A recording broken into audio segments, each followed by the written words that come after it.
There is a strange paradox in this age of connection. We are rarely ever truly connected.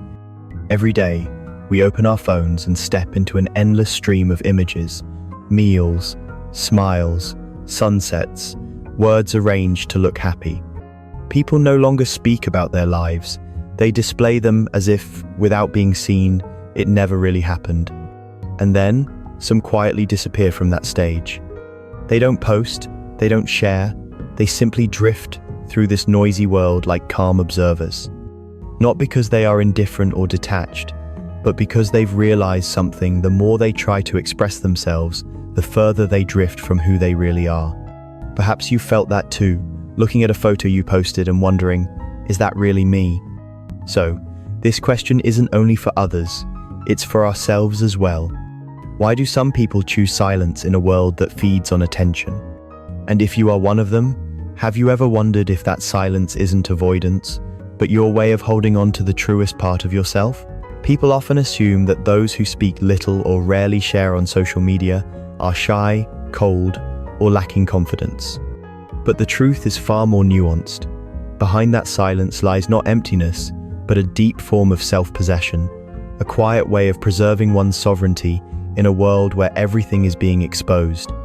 Because if social media is a distorted mirror, where every like becomes a measure of worth, they choose not to look into it anymore. They don't need to prove that they are alive, they simply want to live. While most of the world has been trained to exist through images, they choose to exist through awareness, by observing, sensing, and listening without an audience. They understand that every time we share something, we surrender a small part of our emotional ownership. A beautiful photo, a meaningful moment once made public immediately becomes common property, open to interpretation, judgment, even possession through another's gaze. And so, silence becomes a boundary, a fragile line between the authentic self and the self that is defined by others. You could think of them as the guardians of a private garden within their own mind, not because they fear being hurt, but because they understand the value of wholeness. In a world that rewards exposure, where noise is mistaken for strength, they choose invisibility as a civilized form of resistance, a quiet declaration, I don't belong to the race of display. Because, whether we admit it or not, most of what we post is an edited version of ourselves. We choose flattering angles, balanced light, clever words, and in that act of selection, we drift further from our truth, the part of us we allow only ourselves to see. But the silent ones, they don't need to edit. They live fully in both their light and their shadow, without seeking anyone's validation. Their silence isn't absence, it is a pure form of presence, untouched by comparison or desire. They are less governed by social expectations, and they do not need to see themselves reflected in the eyes of others. Within them exists a rare kind of freedom, the freedom not to be seen. And as the world grows louder, it is precisely these quiet souls who see most clearly. They can still hear what the crowd has forgotten, the sound of their own voice. There's something people rarely talk about. Even sharing has its emotional limits. Many of those who are silent today were once very open. They used to post to tell their stories, to seek connection through the most honest words they could find. But over time, each click of the post button began to feel like stepping onto a small stage with an invisible audience waiting to see what they would perform next. That's when a familiar mechanism in the brain starts to take over, the dopamine loop. When a post receives likes, hearts, or compliments, the brain releases dopamine, the neurotransmitter that gives us a sense of pleasure and excitement. But like every reward system, the first hit is always the strongest. Over time, the brain requires more stimulation to feel the same. Unconsciously, we start chasing our own emotions.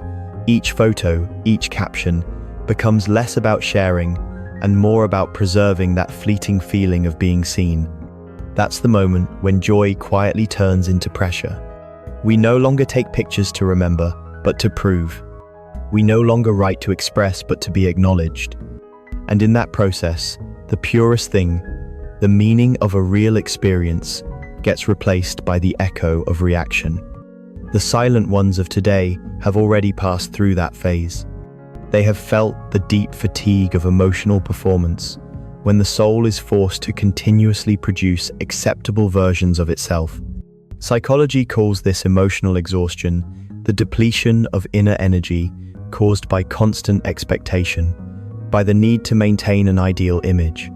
Real feelings get suppressed, real experiences get edited. Gradually, they begin to feel detached from themselves, a state known as self-alienation, the estrangement from one's own I. And so, one day, they stop. Not out of hatred for the world, but from a longing to feel alive again. They withdraw from the digital stage quietly, without announcements or drama, as if removing a mask they've worn for too long. In that silence, they begin to rediscover the simplest things. A morning that doesn't need to be recorded, a meal that doesn't need proof, a feeling that doesn't need translation into words. Because, after all, human beings were not made to perform emotions but to experience them. When they stop sharing, it isn't the end of connection, it's the beginning of a new one. A connection with themselves. And somewhere along that journey back inward, they come to a deeper realization. When we stop sharing, not only do our emotions come back to life, something else returns as well. The quiet sense that this belongs to me. And from that moment, the concept of psychological ownership begins to take shape. But here's what most people don't see. When someone chooses silence, most assume they're being distant, withdrawn, or afraid. But the truth is often the opposite. That silence isn't an emptiness, it's an act of reclaiming authorship over one's own life. Not everyone who disappears is running away. Many are simply returning to what is theirs, the parts of themselves once scattered across countless glances and reactions. Psychologists have a beautiful term for that feeling: psychological ownership, the sense that something truly belongs to you. It's not about possessing an object, but about experiencing something as fully your own. When you live a moment without needing it to be witnessed, without needing to capture it, you own it completely. But the moment you share it, something subtle happens. You start seeing that moment through someone else's eyes. And from that instant, it's no longer entirely yours. That is the paradox of the age of visibility. We share to affirm that we are alive. But the more we share, the more we lose the feeling of truly living. Those who choose silence are not hiding. They are protecting the purity of their experience. They understand that some things only exist when left untouched. Imagine a candle in a dark room. When it burns quietly, that gentle light belongs only to you. But if you carry that candle into a crowded square, the wind will take it, its light will blur among 1,000 others. The one who doesn't post is the one who keeps their candle burning in silence, not out of selfishness, but because they know some lights can only survive in stillness. The world teaches us to shine in front of everyone, but it forgets that some things can only shine when no one is watching. Because to be unseen does not mean to be absent. On the contrary, it is often within that invisibility that a person feels their deepest presence. When you no longer care what others are looking at, you begin to see yourself more clearly. Silence, then, is not the absence of sound. It is a sacred space of ownership.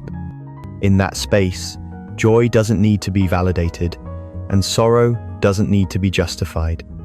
There are no good angles, no perfect lighting, only truth. Those who choose not to share understand something most of us have forgotten. Once an experience becomes content, it ceases to be an experience. It becomes a product to be consumed, compared, and measured by numbers.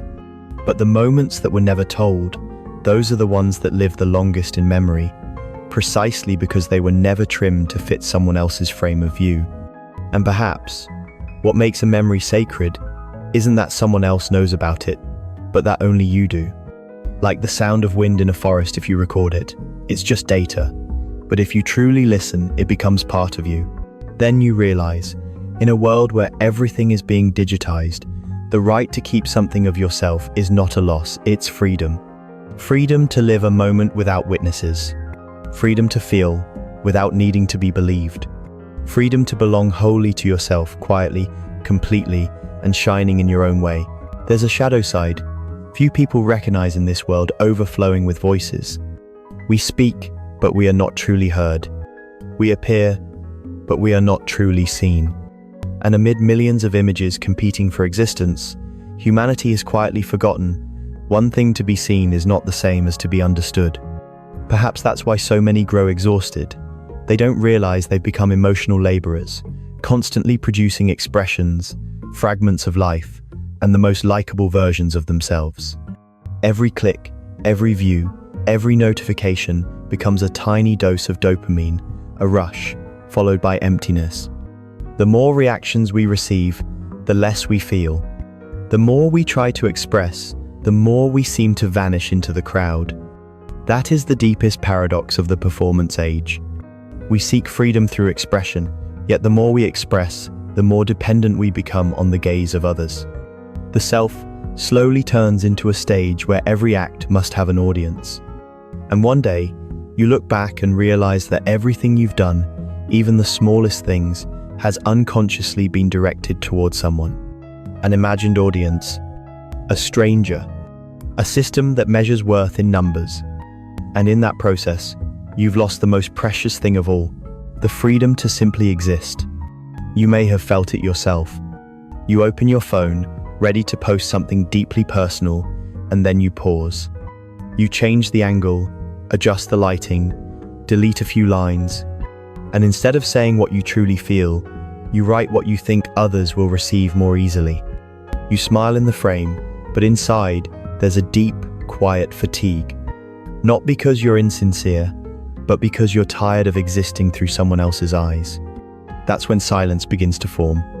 At first, it feels like exhaustion. Then, emptiness. And then, within that emptiness, something strange happens. You start hearing yourself again. No more notifications. No more glowing screens. Just your heartbeat, your breath, and a stillness you once feared. But within that stillness, something is restored, something you thought was gone. The meaning of presence. You realize you no longer have to prove anything. You don't need an audience to be real. You don't need attention to exist. You are still here whole, even when no one is looking. Silence, at that moment, is no longer a barrier. It becomes a space of freedom, where you no longer need to react or perform. You begin to see life not through a frame, but through its warmth. You cook because you want to eat well, not to photograph the meal. You watch the sunset without thinking of a caption. You start to live again, not because the world sees you, but because you can finally feel yourself. And in that, a new kind of freedom is born. Freedom from the need to be validated. It is the purest kind of freedom, where you are no longer pulled by comparison or the gaze of others. You don't need to shine to exist, because existence itself is a form of light. Silence, in that sense, is not an escape. It is an act of self-definition. A quiet declaration, I exist beyond your sight. When a person reaches that point, they no longer need to win or to be understood. They no longer need to speak.